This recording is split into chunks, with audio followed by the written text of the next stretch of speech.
میرے پیارے نبی پاک صلی اللہ علیہ وآلہ وسلم عید الفطر میں گھر سے نکلتے تو طاق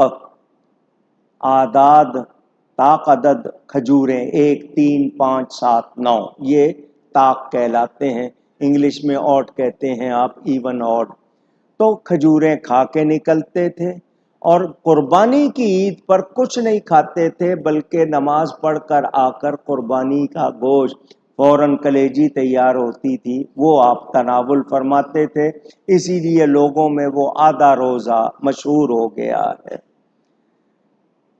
ابو داؤد میں حدیث پاک موجود، فرمایا مسلمانوں کے لیے خوشی کے دن رکھے گئے عید الفطر اور عید الاضحیٰ۔ یہ یاد رکھیے گا جس نبی کی برکت سے یہ دن ملے ہیں ان کی تشریف آوری کا دن سب سے بڑی عید کا دن ہے، عید میلاد النبی صلی اللہ علیہ وسلم۔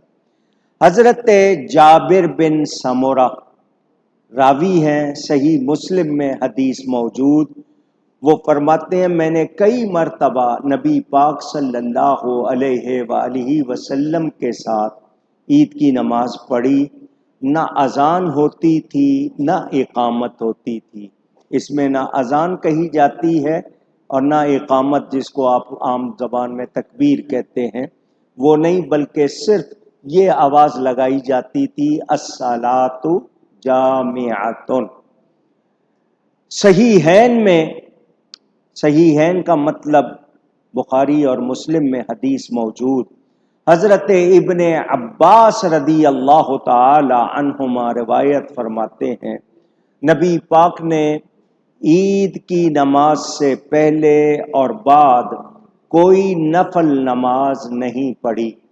یہاں ایک بات کرتا چلوں، آپ لوگ عید کے لیے آئے ہو ماشاءاللہ، یہ عید کی نماز واجب ہے، کیا ہے؟ سب کہہ دیں، اور فجر کی نماز فرض ہے۔ تو واجب کا تو اہتمام آپ کرتے ہیں، فرض کیوں بھول جاتے ہیں؟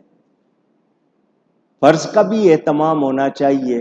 اگر آپ نے الارم لگائے ہوئے تھے پورے رمضان میں سحری کے لیے تو ان کو آپ ختم نہ کریں، بلکہ ان کو آپ اب فجر کے لیے سیٹ کر لیں تاکہ آپ فجر کی نماز باقاعدگی سے پڑھا کریں۔